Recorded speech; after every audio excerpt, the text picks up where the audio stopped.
Olá, meninos e meninas, professora Raquel, mais uma aula de filosofia e seguimos dando continuidade para o nosso tema.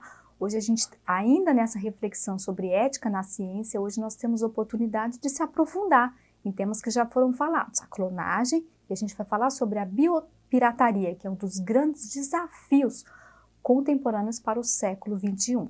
Então a nossa aula hoje ela é uma interdisciplinaridade com história, com sociologia, e vamos lá, olha só.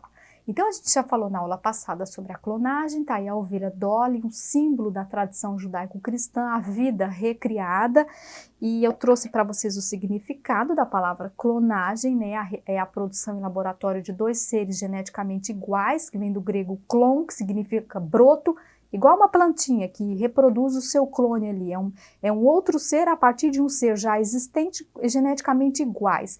E o grande dilema ético é recriar a vida em laboratório, é violar as leis da natureza, os preceitos do Criador divino. Então o gene, a molécula de DNA, o princípio que vem da palavra gene, um princípio de criação que define um código, que define a identidade da espécie humana, com avanço científico, tecnicamente já é possível fazer isso, mas e eticamente? Então, para que nós vamos fazer isso? Então, é um debate que envolve toda a comunidade científica, porque afeta a humanidade como um todo. Então, aí, uma questão filosófica sobre a clonagem. Pela ciência nós podemos vencer a finitude humana, os gregos já diziam, né?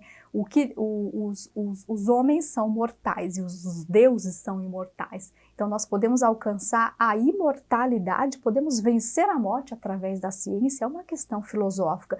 Então, mas a questão maior que envolve a clonagem é sobre a individualidade do sujeito. Então, o que define a minha identidade são as minhas memórias, as minhas vivências, aquilo que eu já vivi. E produzir um clone, aquele clone, ele é um outro ser ou ele é o mesmo ser? Mas aliando engenharia genética com engenharia da computação, a gente pode recriar em um outro corpo a essência, a alma, aquilo que me define como ser humano, o meu eu, o meu ser. Ele pode ser transferido para um outro corpo e assim eu posso prolongar minha existência material, podemos ser imortais através da ciência.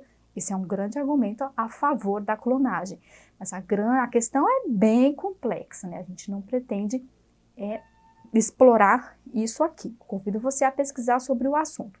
Então, as grandes questões filosóficas que envolvem a clonagem é isso. Uma outra possibilidade técnica, né, que o avanço da ciência já é capaz de produzir é a edição genética. Houve um caso de um cientista que divulgou em um congresso sobre genoma humano e ele divulgou diante da comunidade científica que ele já havia produzido um bebê geneticamente modificado. E o argumento dele, o discurso dele, era que aquele bebê, o primeiro ser humano, né, ele fez aquela técnica científica para que aquela criança não nascesse com o vírus HIV que o seu pai tinha. Então esse cientista virou caso de polícia, né? Ele foi repudiado pela comunidade científica, acendeu o debate sobre o controle, ele é chinês, o controle da China, do Estado, sobre a produção científica, as comissões de ética, porque mexer no genoma humano é uma questão que a gente pode sim, o lado positivo, a gente pode sim melhorar o bem-estar, produzir a cura de doenças. Olha um lado positivo. Por exemplo, a gente pode regenerar órgãos. Se você tiver com o seu coração deteriorado, é possível fazer uma clonagem do seu coração e assim prolongar a vida humana. Então é um lado positivo para a saúde e o bem-estar das pessoas. E há o perigo de, por exemplo, produzir mutações genéticas das quais o nosso conhecimento, os cientistas não têm controle, e aí já vira ficção científica com, né, áreas de terror, não vamos entrar por aí. Mas a questão é essa, a grande questão é a ciência para o bem ou para o mal, né? A produção em série de seres humanos sintéticos, para quê? Com qual propósito? Ou para a cura de doenças. Agora vamos entrar num assunto sobre a biopirataria. Ó, estão vendo a imagem do pirata? Esse simbolismo, né? O pirata com o olho tampado, aquele ladrão esperto que rouba tesouros. Então, qual é o grande tesouro contemporâneo? Biopirataria. Pessoas que pirateiam, que roubam a vida. Ó, a definição de biopirataria no dicionário Michaelis: exploração, comércio ilegal de recursos biológicos da flora e da fauna de um país, apropriação de um conhecimento de comunidades tradicionais sem a devida distribuição de lucros para as populações de origem desses países. A gente vai explorar ao longo da aula grandes casos de biopirataria. O que esses piratas, esses espertinhos fazem roubando o grande tesouro contemporâneo, que é a biodiversidade. E o Brasil é um patrimônio.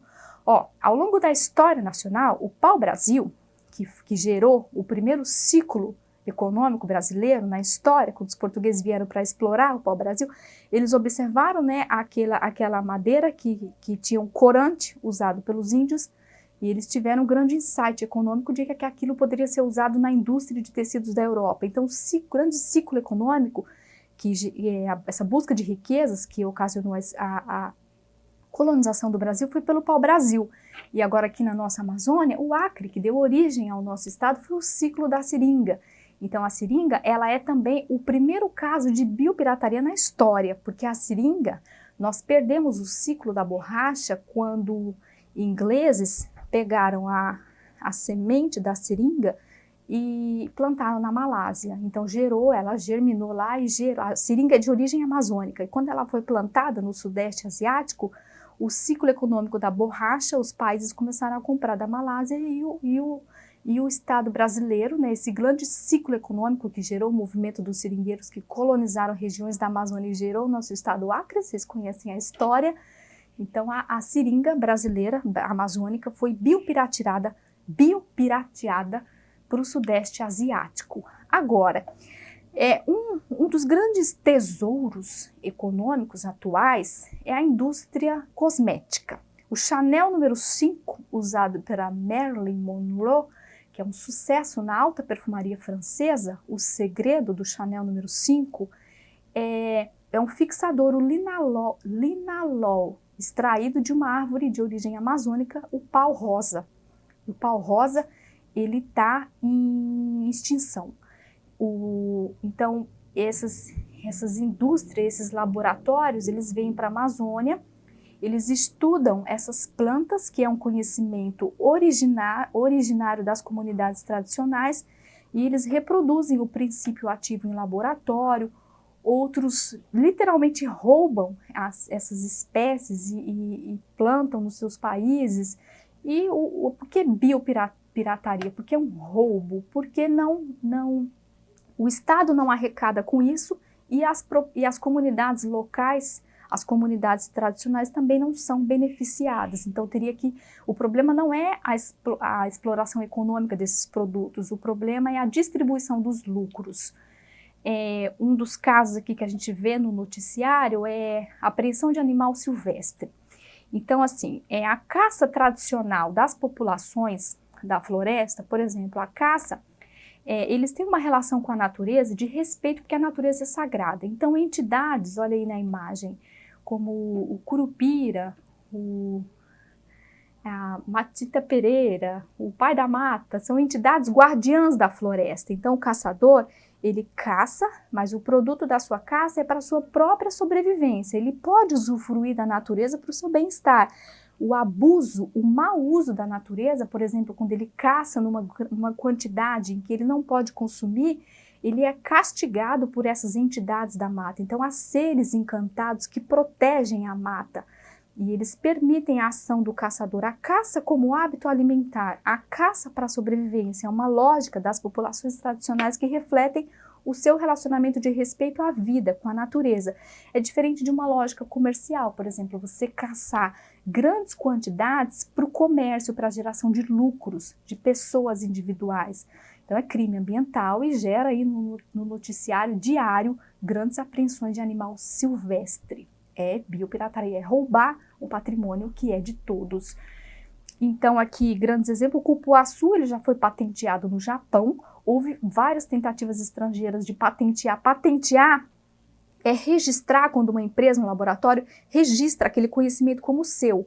Então, as propriedades do cupuaçu, do açaí, o jambu ele é usado na culinária local, ele é um potencial anestésico.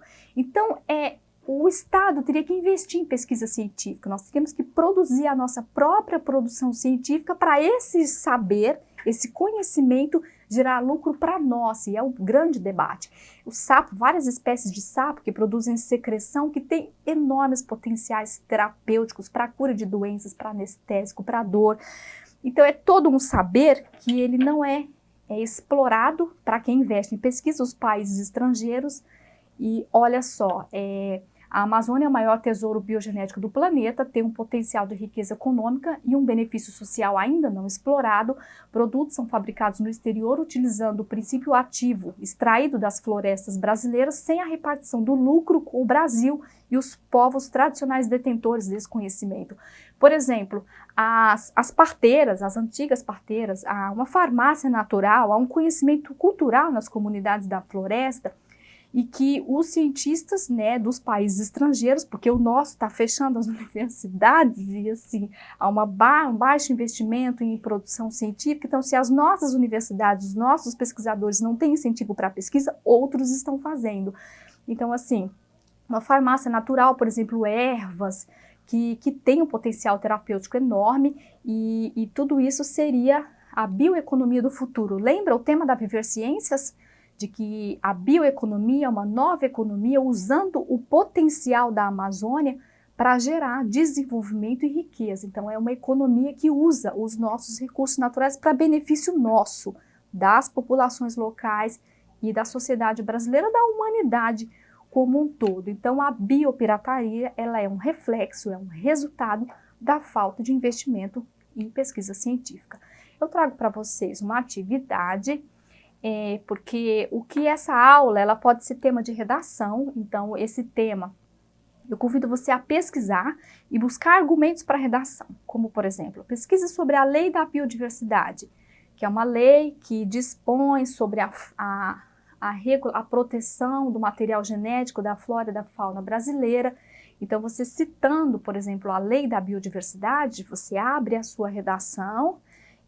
A minha proposta de atividade é para vocês desenvolverem argumentos de redação em torno desse tema que pode muito bem ser tema de redação no Enem. Então pesquise sobre o que é biopirataria e busque argumentos onde você pode fundamentar a sua argumentação e você fecha a sua dissertação buscando possíveis soluções para esse problema. Por exemplo, investimento em pesquisa científica, conscientização, quais são as soluções para esse problema contemporâneo. E eu convido você a pesquisar sobre o tema e buscar argumentos onde você pode fundamentar a sua argumentação. Tá aí um desafio. Assistam a série Black Mirror, que é uma série da Netflix, que tem como tema central a ficção científica. Não vou citar um episódio específico, porque tem muitos, ela gira em torno disso. Um clássico, tá na série também, tá na HBO, tá no Globoplay, Admirável Mundo Novo, assistam. Uma sociedade perfeita, que produziu seres alfa, gama e beta. Ela criou uma hierarquia social, as pessoas são felizes. Leiam o clássico também do Aldous Huxley, que é o livro que deu origem à série. E é isso, pesquisem sobre o tema, estudem, fiquem com Deus, filosofia e acessem a nossa plataforma Eduque, onde você tem acesso a esse material.